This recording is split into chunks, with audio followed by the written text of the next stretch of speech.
The moment investigators lifted the worn library book from the frost-coated bench outside the quiet Capitol Hill branch. A faint, unnatural stiffness beneath its final pages created a silence heavier than the December air. The discovery did not contain violence, yet it carried the unmistakable weight of something hidden, something long buried, now edging toward revelation. If you like stories like this, make sure to subscribe and like the video. What followed became one of Seattle's most quietly unsettling cold cases, a case defined not by spectacle, but by the steady erosion of certainty as days became months, and months became years. In late December 2002, when the city was wrapped in the muted winter atmosphere of rain-soaked streets, dim holiday lights, and the hum of Christmas preparations around the Pike Pine corridor, a missing persons report regarding a 22-year-old University of Washington student named Elise Harper arrived at the Seattle Police Department's North Precinct. Elise had last been seen walking out of the university library 2 nights before Christmas Eve, carrying a stack of winter quarter research materials and an armful of borrowed books she planned to review over the break. Her family expected her home for a small holiday dinner, a tradition maintained even as adult life had scattered schedules and ambitions. But Elise never arrived, and by dawn, when the holiday ferries began their first runs across the Sound, and the early morning commuters filled the bus routes parallel to Interstate 5, her absence had already begun to shift from puzzling to deeply concerning. The early investigation was burdened by seasonal timing. Many students had left campus.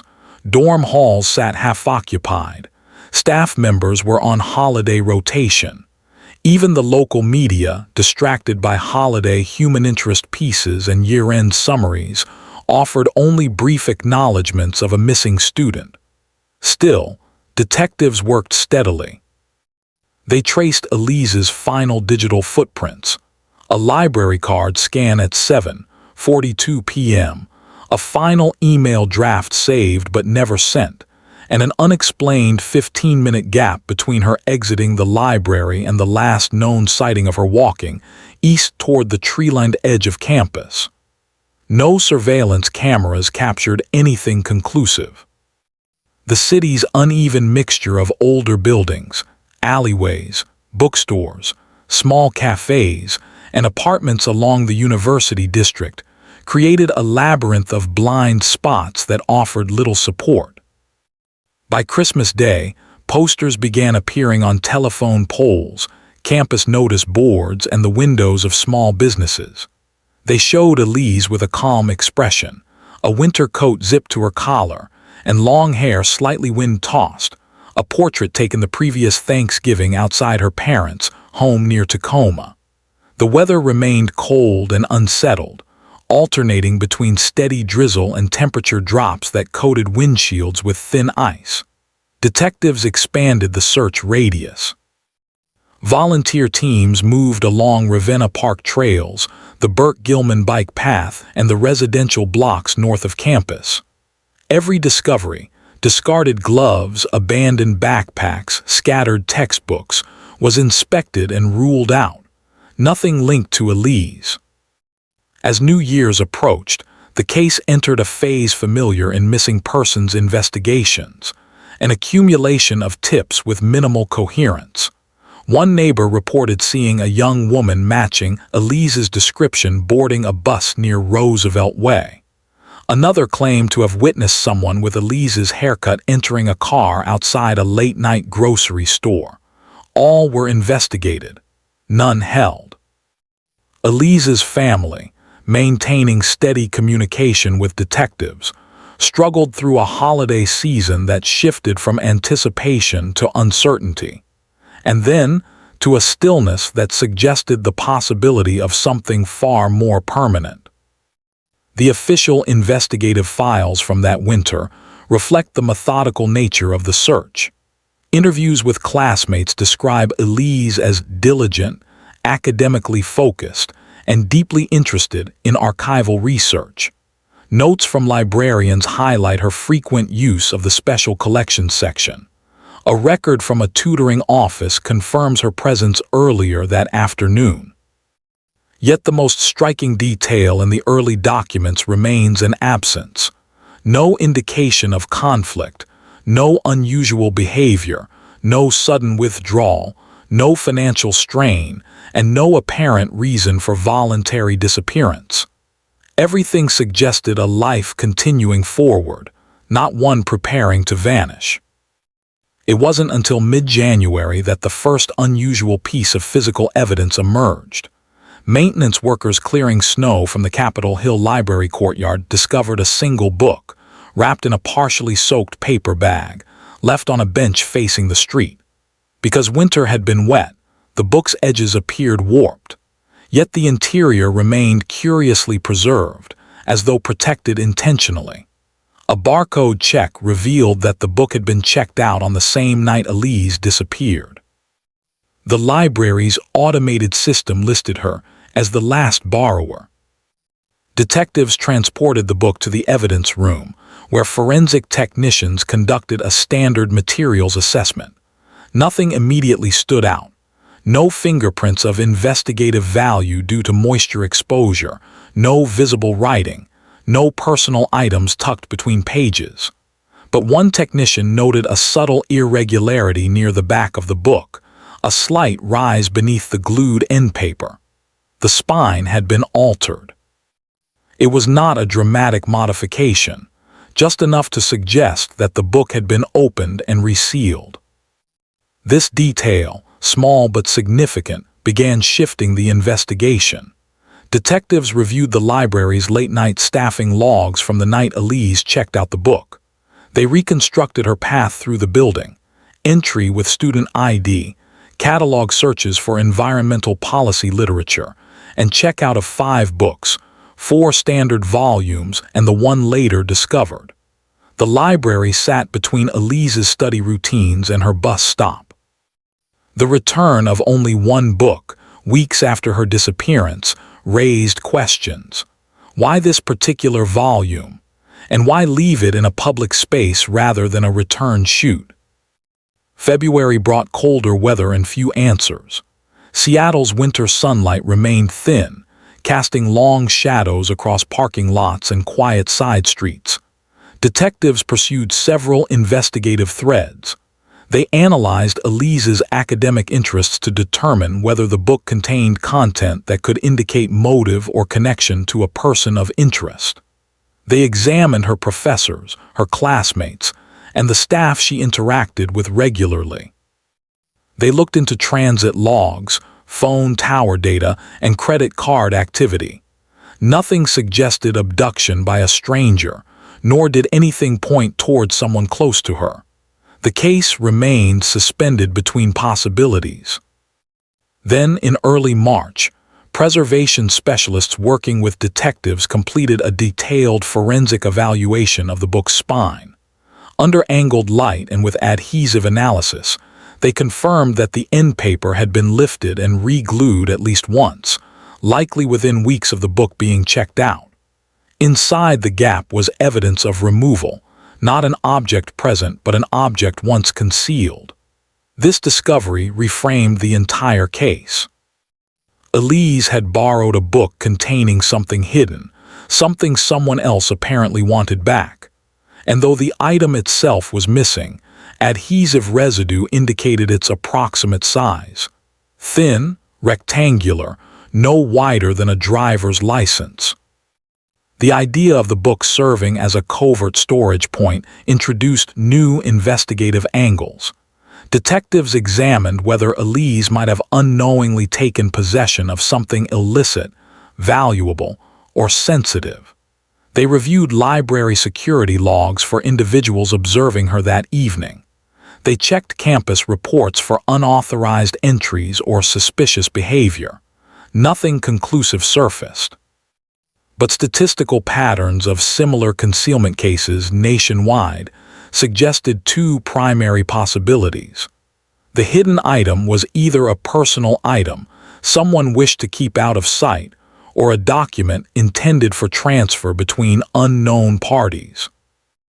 Elise's family maintained contact with investigators throughout these developments, hoping each new detail might bring clarity. But spring arrived without resolution.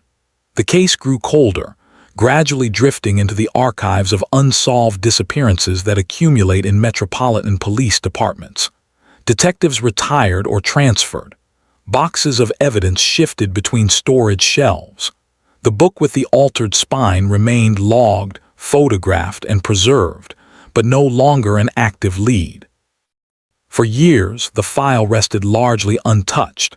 Occasional reviews brought no breakthroughs. Each holiday season, small media outlets revisited the case, publishing brief retrospectives that recounted Elise's disappearance and the unusual book discovery. These articles often appeared alongside winter community stories, tree lighting ceremonies, holiday charity drives, snow forecasts, blending tragedy into seasonal routine. The case became part of Seattle's local memory, familiar but unresolved. Yet the story did not end there. In 2018, advancements in forensic adhesive testing, digital file retrieval, and trace-level contaminant detection began offering new ways to analyze old evidence. When a statewide cold case initiative selected Elise Harper's file for reevaluation, investigators opened the boxes once more. The book, still sealed in its evidence container, returned to the center of attention. 15 years after its discovery, the faint irregularity in its spine was again the most compelling clue in a case that had refused to quiet completely. What investigators would uncover next, through chemical reconstruction, archival tracing, and a new witness who emerged after years of silence, would finally transform the case from a lingering winter mystery into a solved, documented chapter of forensic history. The resolution would not rely on sudden revelations or dramatic confessions, but on the steady, procedural assembly of facts accumulated across nearly 2 decades.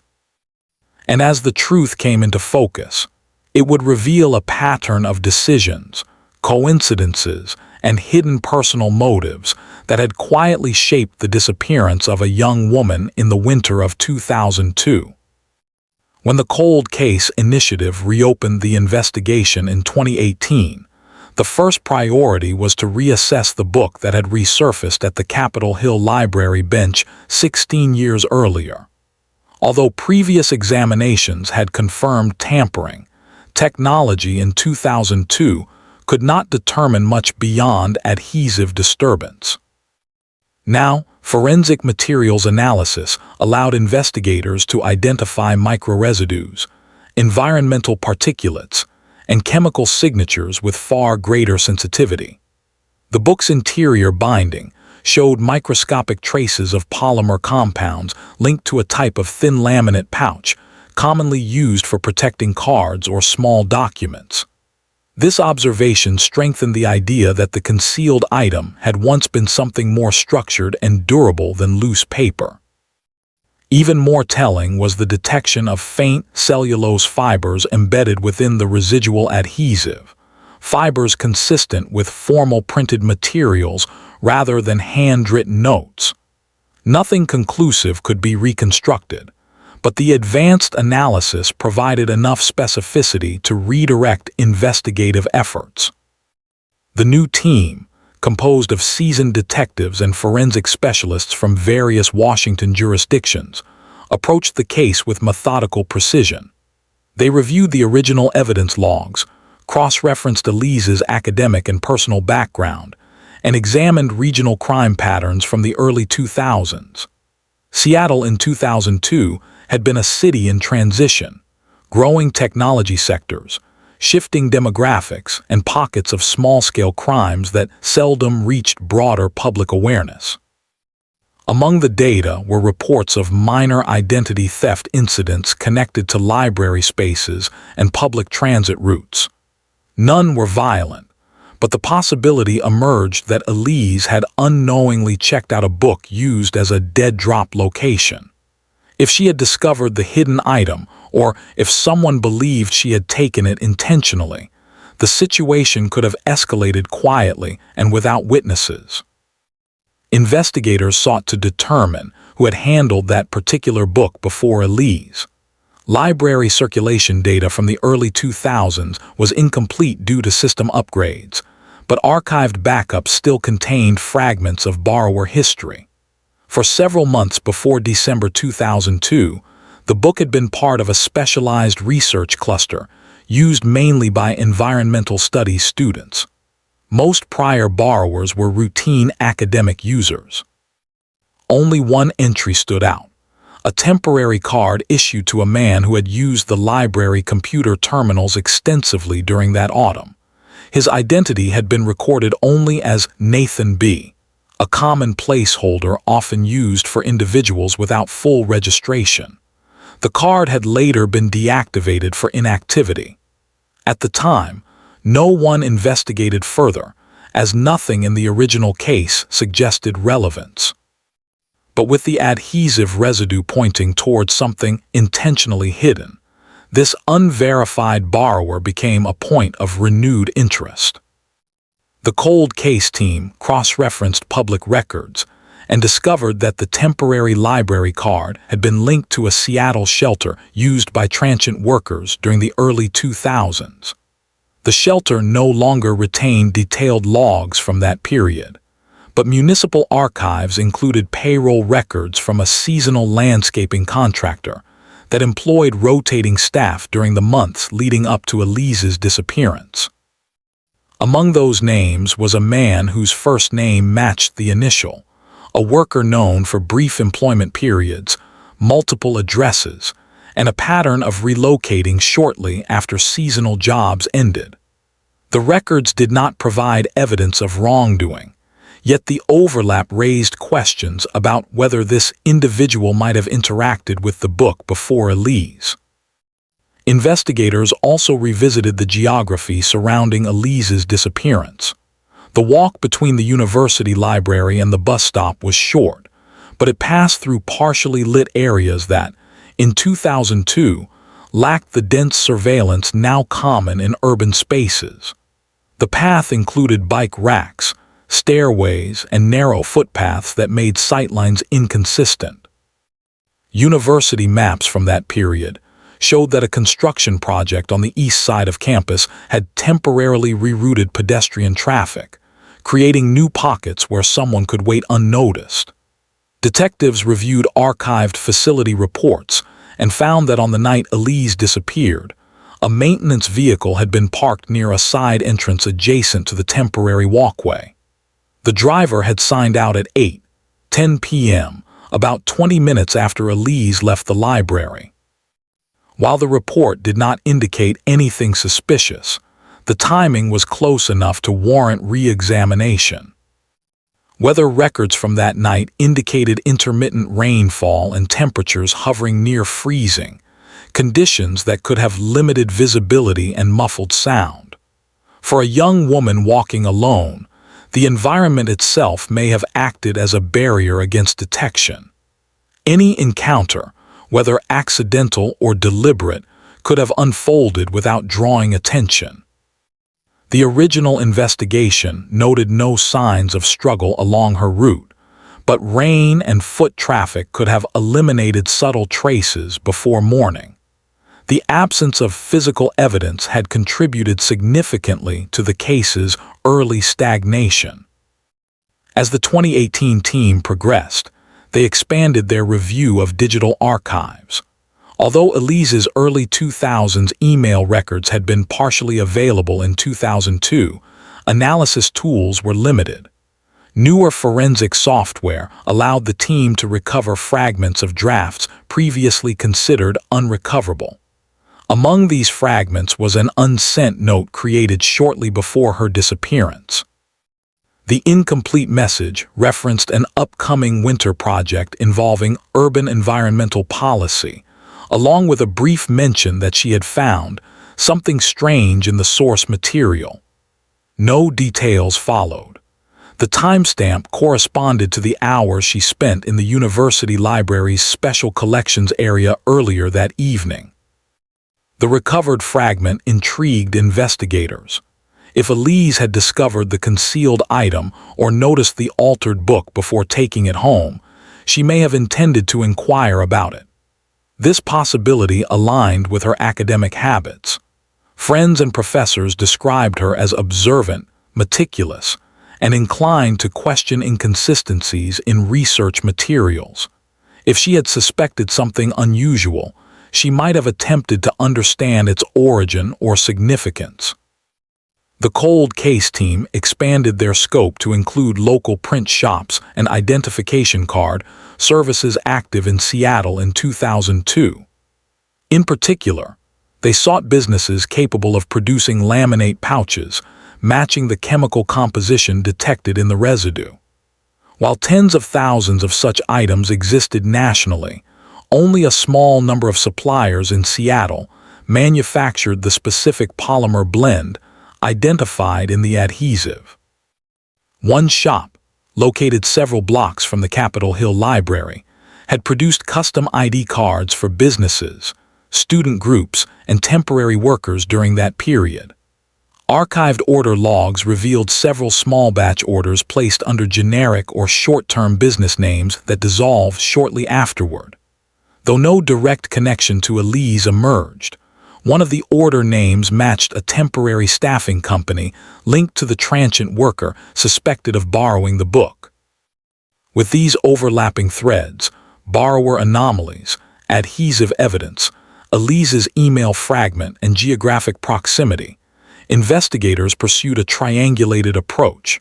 They constructed a timeline of potential interactions between Elise and the hidden item. The working hypothesis suggested that Elise had unknowingly taken a book containing a small card or document someone else expected to retrieve. When that item disappeared along with the book, the unknown party might have attempted to locate it. Whether Elise had confronted the individual, been followed, or simply encountered them by chance remained uncertain. In late 2019, the investigation gained momentum from an unexpected source. A retired groundskeeper who had worked seasonal shifts at the University of Washington in 2002 read a winter news article about reopened cold cases. The mention of Elise's disappearance prompted him to contact detectives. He reported a memory of seeing a maintenance vehicle parked longer than usual near the temporary walkway on the night she vanished. He could not identify the driver, but he recalled that the vehicle appeared unfamiliar, older than standard facility trucks, and lacking official markings. The detail was small, but it supported the idea that someone without authorization may have accessed that part of campus. Investigators reviewed archived vehicle records, focusing on trucks and vans registered to the staffing company associated with the possible borrower. Several vehicles from that period fit the description: older, unmarked, and used irregularly. One former employee, interviewed in early 2020, stated that a coworker named Nathan had occasionally used one of the vans after hours. The coworker had since left Washington and moved frequently across several states. He was not wanted for any crimes, but he had a history of short-term jobs and limited digital presence. By mid-2020, the case had shifted from a general reassessment to a targeted inquiry. Detectives requested assistance from federal records offices to trace interstate employment data and utility registrations associated with the former worker. The search revealed sporadic employment across Oregon, Idaho, and Nevada, followed by a complete absence of records beginning around 2006. People who had interacted with him described him as quiet, itinerant, and difficult to track. There were no reports linking him to violence, theft, or coercion, yet patterns of inconsistent identification, usage, and temporary addresses aligned uneasily with the possibility of covert document handling. While searching for new leads, investigators reviewed forgotten items stored in evidence boxes from the original case. Among them was a library receipt Elise had stored in her backpack, documenting her checked-out items. On the back of the receipt, faint graphite markings appeared under magnification. They resembled contact numbers but were incomplete, possibly erased or smudged.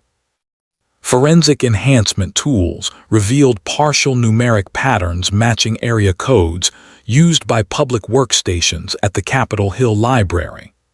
The marking likely indicated that Elise had written something down after noticing the altered book, possibly intending to follow up with library staff or investigate the borrower history. The accumulation of these clues, although none conclusive on their own, began forming a coherent investigative path. It was not a narrative of sudden violence, but a sequence of ordinary movements intersecting with a concealed object someone needed retrieved discreetly. Elise's disappearance did not immediately connect to malice or targeted intent. Instead, it appeared to stem from an unplanned confrontation or a misinterpreted interaction. The lack of dramatic evidence, the absence of clear struggle, and the quiet return of the book weeks later all pointed toward a hesitant, furtive effort by someone attempting to restore equilibrium after an unexpected disruption. As the investigation advanced into 2021, specialists from the Washington State Forensic Laboratory proposed one more analysis. Even though the hidden object had been removed long ago, the adhesive residue might retain trace chemical signatures of what had once been enclosed. Using infrared spectrography, they identified residual ink compounds consistent with corporate identification cards manufactured in the early 2000s. These compounds matched those used by the same print shop linked to the staffing company under scrutiny. This alignment, while not definitive, further consolidated the possibility that the missing item had been connected to unauthorized identification production. The case, once diffuse, now converged on a central question. What had Elise uncovered on that December night, and who had returned for the item concealed within the pages of an ordinary library book? The answer, still incomplete but rapidly approaching clarity, would finally emerge as investigators connected the last unexamined piece of the puzzle. A long-forgotten storage unit rented under an alias tied to the suspected borrower. Inside, they would find the final evidence that defined the truth of what happened in Seattle during the winter of 2002.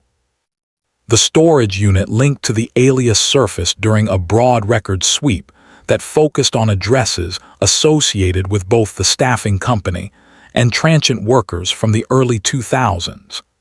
Investigators discovered that a unit on the outskirts of Tacoma had been rented under a short-term contract beginning in late autumn 2002 and closed in early 2003. The timing aligned precisely with Elise's disappearance. For many years, the facility had rotated through new management, and most early rental logs had been digitized only partially. Yet the alias used on the contract matched a pattern found in earlier work histories for the former employee believed to have borrowed the altered book. The discovery warranted a court order, which was granted once the investigative team demonstrated the connection between the storage unit, the chemical evidence from the spine residue, and the resurfaced library book. When detectives entered the unit in early spring 2022, expectations remained conservative. After 2 decades, they anticipated little more than remnants of personal belongings. Instead, they encountered a sparse but telling collection of items. A cracked plastic bin containing outdated uniforms, expired IDs for temporary work assignments, maintenance passes for short-term construction jobs, and several envelopes of documents that appeared to relate to small-scale identity fabrication. None suggested large criminal enterprises or extensive fraud networks, but the envelopes contained fragments of materials similar in composition to the ink and laminate identified in the book adhesive residue. This indicated that the vanishing of Elise Harper might have intersected with someone quietly engaged in unauthorized identification production, likely for personal employment flexibility rather than organized crime. The most significant discovery inside the storage unit was a thin, sealed pouch that had fallen behind the plastic bin, preserved from weather damage by the unit's interior insulation. Although the pouch was empty, its dimensions matched the profile reconstructed from the adhesive signature in the library book. Traces of dried adhesive along the edges bore the same chemical markers as those detected in the spine residue. For the first time in 20 years, investigators possessed physical evidence directly connecting the suspected former employee to the altered book Elise had borrowed. The implication was clear. He had concealed something within it, removed the concealed item after the disappearance, and stored the empty pouch among his work paraphernalia. Still, the discovery did not explain Elise's fate. Investigators revisited the timeline surrounding the days after her disappearance. The resurfaced book had been left on a Capitol Hill bench weeks later, during the holiday quiet when foot traffic was low and weather conditions discouraging. It appeared placed rather than discarded. The individual who returned it may have intended to restore normalcy or remove suspicion, believing the absence of the hidden item rendered the book harmless. But the removal and later abandonment of the book suggested a state of hesitation, rather than a deliberate attempt to erase evidence. As the investigation continued, the team pursued every trace of the former workers' movements after 2002. Employment logs from other states placed him sporadically across the Pacific Northwest and into Nevada. In 2006, all digital traces ended. No tax records, no utilities, no employment registrations appeared afterward. For a time, investigators suspected he might have used another alias. But by expanding the search to nationwide death records, they discovered that a man matching his physical description had died in a remote area of northern Idaho in 2007. His identity at the time of death had been listed ambiguously, as he carried no government-issued documents. The circumstances of his death were attributed to exposure during winter conditions. A burial record existed, but no formal identification had been made through advanced methods, which had not been routine in that county at the time. This revelation complicated the investigation, but did not halt it. Although the primary suspect was deceased, determining Elise's fate remained essential. Detectives worked with the Idaho Coroner's Office to obtain preserved biological samples from the unidentified remains.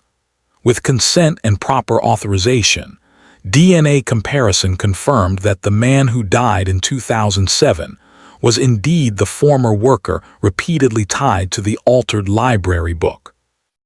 This confirmation provided the investigative team with a decisive link.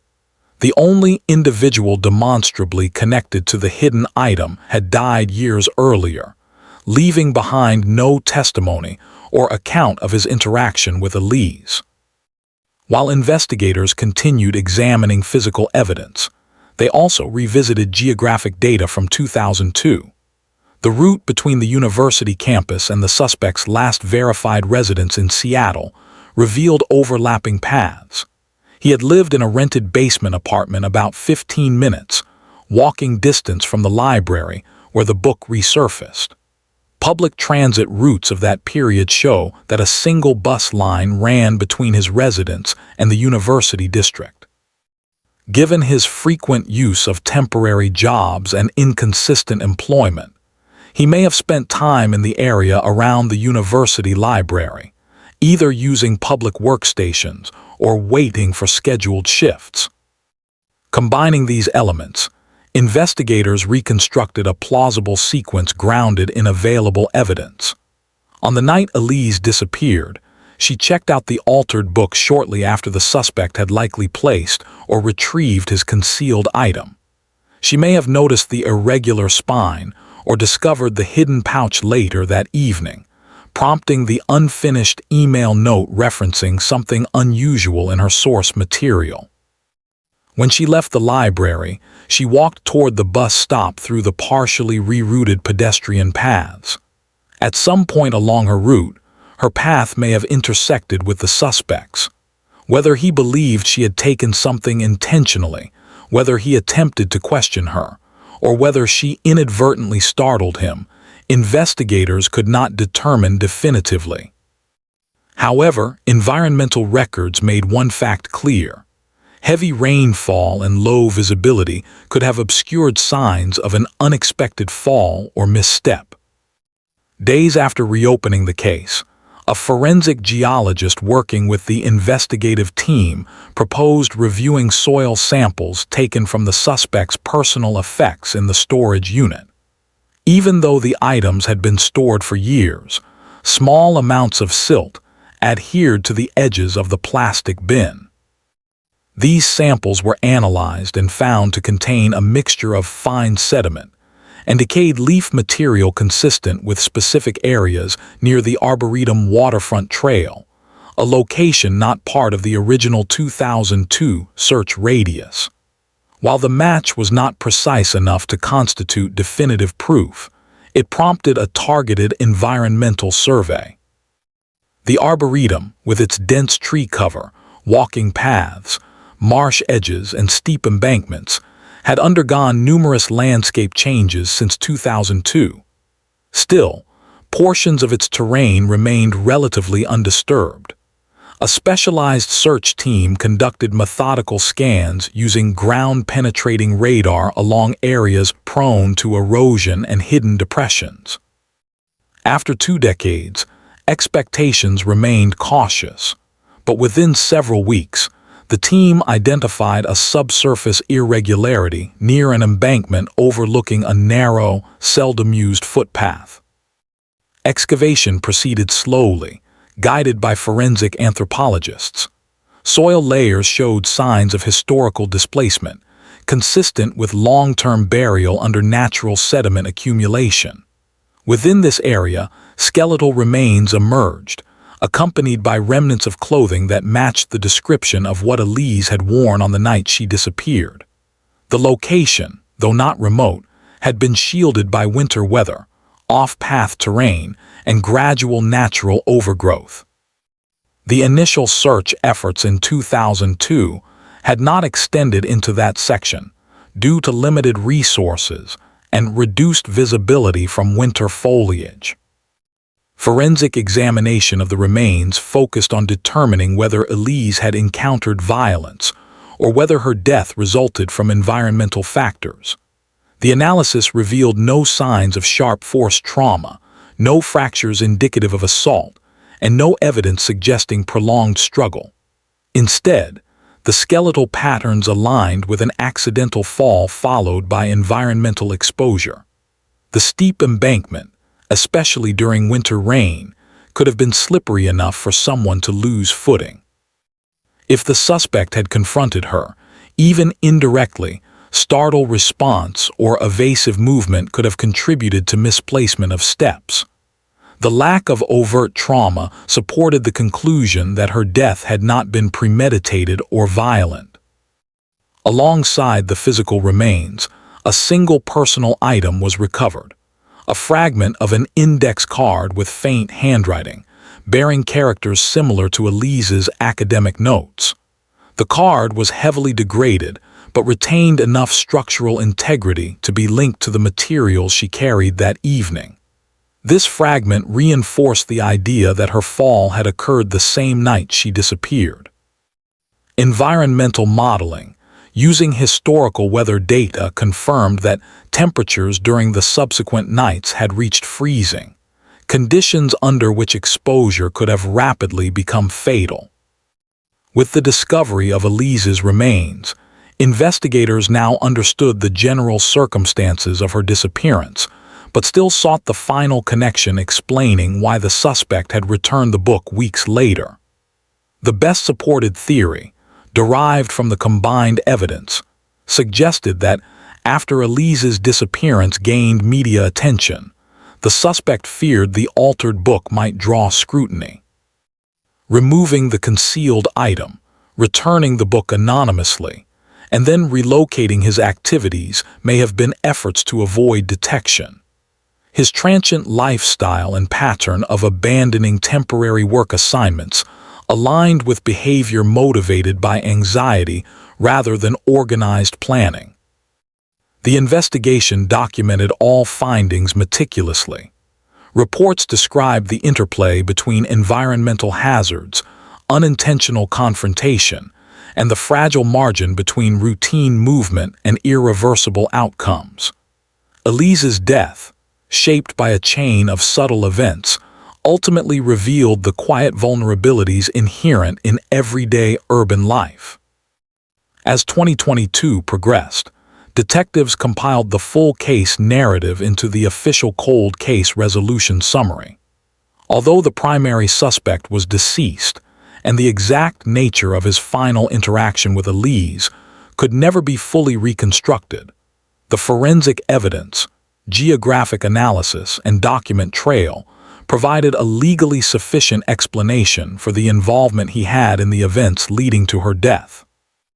The Washington State Attorney General's office reviewed the findings and concluded that, had he been alive, the appropriate charge would have been involuntary manslaughter tied to negligent actions, resulting in fatal environmental exposure.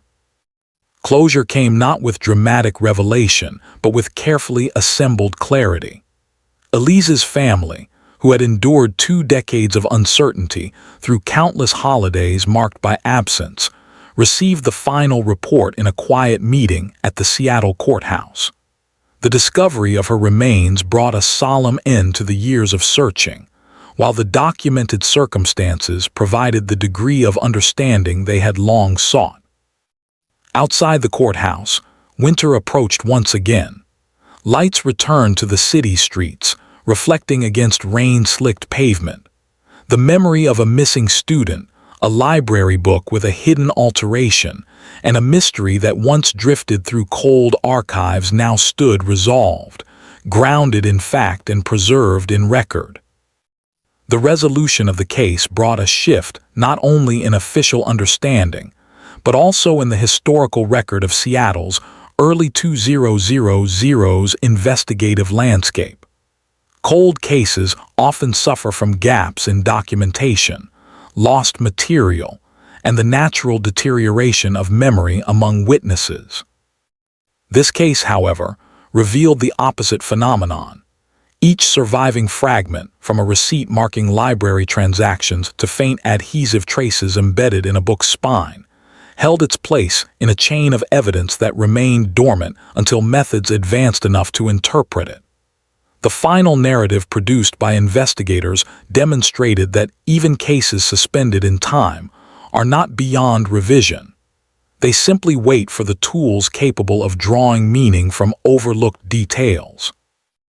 In assembling the complete sequence of events, investigators outlined the intersecting circumstances that shaped Elise Harper's disappearance on the night of December 23, 2002. She had been concluding research for a winter assignment, preparing to travel home for Christmas Eve. She borrowed several books, one of which contained an object she had not intended to discover. The suspect, relying on informal document production and using libraries as meeting points or storage areas, placed or retrieved the concealed pouch just before Elise unknowingly accessed it. He had not expected someone to notice the irregularity. When Elise exited the library, she entered a winter landscape shaped by campus detours, rain-slick pavement, dim lighting, and the subtle vulnerabilities of walking alone during a season when fewer eyes occupied public spaces. The forensic reconstruction developed by specialists revealed how winter rain can erase evidence with steady precision. Paths that in summer would hold footprints become saturated and unstable. Embankments shift under weight. Dense vegetation near waterfront trails forms natural barriers that hide movement and obscure lines of sight. The arboretum, though frequently visited during warmer months, becomes a labyrinth of shadowed foliage and slippery ground in December. Investigators concluded that Elise, confronted by someone or startled by a sudden presence, may have instinctively stepped backward toward unstable terrain. The resulting fall placed her beyond the reach of casual search efforts, especially amid seasonal rainfall and darkness. The suspect's behavior following the incident followed a pattern consistent with attempts to avoid investigation rather than conceal a deliberate crime. He retrieved the concealed item from the book, used the empty pouch at some later point, and then attempted to restore the book to public circulation in a quiet way, likely believing that returning it would minimize scrutiny. This action, though seemingly minor, became the defining thread that allowed investigators to reopen the case years later. The adhesive residue on the book's spine, insignificant in 2002, became the central forensic link in 2018 and beyond.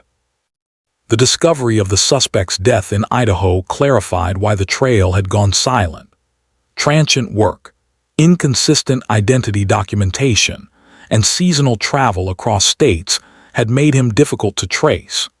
His unremarkable death in a remote winter landscape had ended any possibility of direct testimony. The forensic identification of his remains, achieved through DNA comparison, allowed investigators to classify him definitively as the individual connected to the book. Although he could not be questioned, the accumulated evidence established his role to a legal standard acceptable for formal case resolution. The cold case summary documented each investigative phase.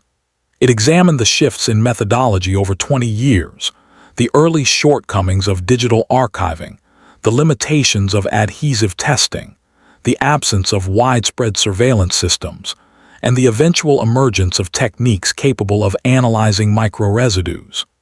It highlighted how older cases may fail not because of investigative neglect, but because technology at the time was insufficient to turn clues into actionable evidence. Elise's case exemplified this principle. The book, the storage unit contents, the soil composition found on forgotten objects in a plastic bin, and the solitary witness recalling an unmarked maintenance vehicle became collectively meaningful only when viewed through a modern lens. In the aftermath of the case's closure, Seattle's local press revisited the story from a reflective angle. The coverage differed sharply from the brief holiday articles that had circulated in the early 2000s. Instead of summarizing an unresolved disappearance, journalists focused on the persistence of quiet investigations. They described the process by which archives, routinely overlooked in daily police work, can become repositories of truth waiting for rediscovery. They noted how the city had changed in the years since Elise's disappearance, improved campus lighting, expanded surveillance coverage, and enhanced public transit security. They acknowledged that tragedies of the past often shape preventive measures in subtle, lasting ways. For Elise's family, the case's resolution brought the first winter in 2 decades that did not revolve around absence. Each holiday season had carried a quiet weight, the empty place at the table marking the silence left behind. Now, the official explanation, grounded in evidence rather than speculation, allowed them to navigate their grief with fewer unanswered questions.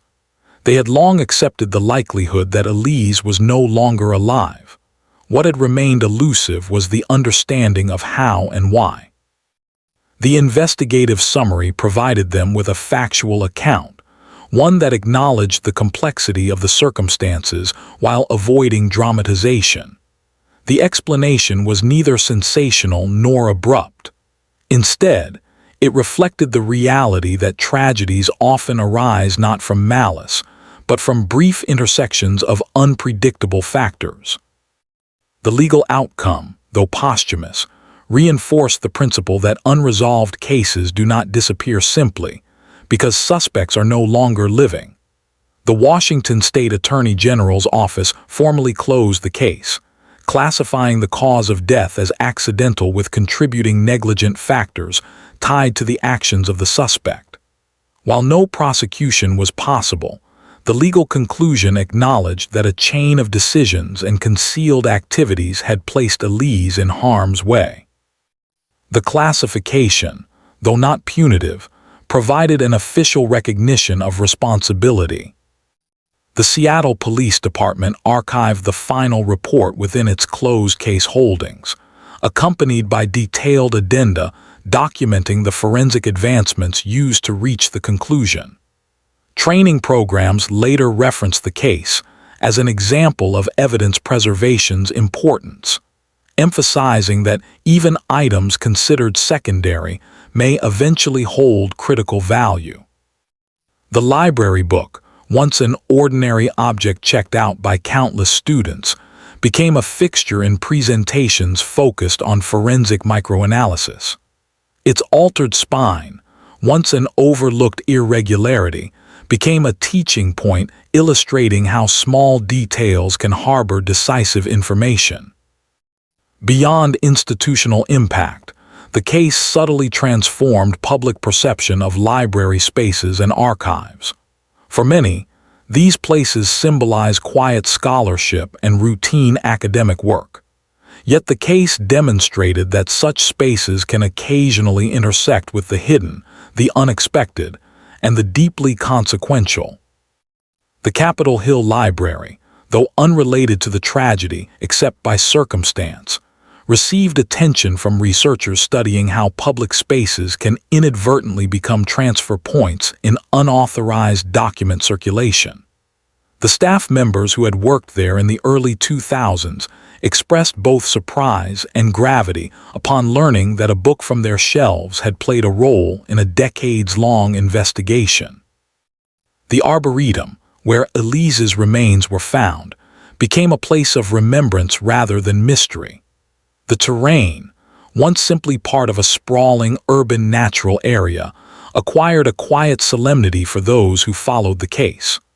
While the discovery site remained unmarked publicly to preserve environmental integrity, investigators and family members acknowledged its significance. Changes in trail maintenance and signage reflected increased awareness of hazardous embankments, particularly during winter months when footing becomes treacherous. Subtle modifications like improved path grading and informative markers demonstrated how landscapes adapt after serving as stages for past tragedies. In reflecting upon the case, investigators noted the stark contrast between the vastness of the timeline and the smallness of the pivotal object. A single altered book, temporarily borrowed by a student preparing for holiday travel, inadvertently carried the quiet traces of another person's concealed activity. Elise had stepped unknowingly into the path of someone navigating the fringes of legitimate employment, someone accustomed to temporary identities and informal solutions. Her discovery of an irregularity, intentional or accidental, brought her into proximity with a moment of uncertainty, a moment that heightened risk in an already hazardous seasonal landscape. The case underscored the fragility of everyday routines. A winter walk across campus, a brief detour around construction fencing, and a moment of environmental instability can converge with life-altering consequences. Investigators, when presenting the final findings, noted that the absence of violence in the forensic record did not diminish the gravity of the tragedy. Instead, it highlighted how vulnerable individuals can become when the predictable structure of familiar surroundings shifts even slightly. Years after the resolution, the quiet lessons of the case continued to resonate among those who studied it. In forensic programs, students analyzed the adhesive testing that identified laminate residues. In law enforcement seminars, officers learned from the incremental progress that eventually linked the suspect to the storage unit and to the altered book. In archival science courses, instructors reference the importance of preserving circulation histories and maintaining comprehensive records. Elise's case, though anchored in sorrow, contributed to advancements in investigative practice that would guide future inquiries. Winter in Seattle has its own character. The low cloud ceiling, the diffused daylight, the steady hum of rain saturating the ground. During the holiday season, the city's decorations offer a contrast between brightness and melancholy. For many years, those lights had cast a reminder of an unanswered question. With the case resolved, the seasonal landscape took on a different meaning for those who remembered Elise. Instead of symbolizing uncertainty, it became part of a completed narrative, one that honored her life by establishing clarity where silence once stood. The final act in the official record came in the form of a closing statement entered into the case file. It noted that Elise Harper's disappearance had been solved through cumulative evidence, interdisciplinary analysis, and sustained commitment across decades. It acknowledged the role of technological evolution in illuminating clues that earlier investigators could not interpret. It recognized the quiet perseverance of those who, year after year, reviewed cold cases with the hope that overlooked fragments might one day reveal their meaning. The conclusion affirmed that truth, even when delayed, remains attainable. Seattle moved forward, but the documentation of the case ensured that Elise's story remained part of the city's historical fabric. It reflected the delicate interplay between human movement, environmental conditions, and unintended consequences. It illustrated how the passage of time, rather than erasing mysteries, can allow them to be understood with greater precision. As investigators returned the final materials to the archives, they did so knowing that the resolution of Elise's disappearance had transformed a once silent file into a complete narrative, preserved for future examination and remembrance. In the quiet hours of another December, the Capitol Hill Library continued its routine operations, unaware of the past significance carried by a single book long since removed from circulation. Along the university paths, winter rain traced familiar patterns across pavement that had witnessed countless footsteps. And in the arboretum, where foliage thickened and thinned with the seasons, the landscape continued its slow evolution, shaped by natural processes indifferent to human timelines. Yet within records, memories, and the enduring commitment to truth, the events of 2002 retained their place, resolved at last, carried forward not through mystery but through understanding.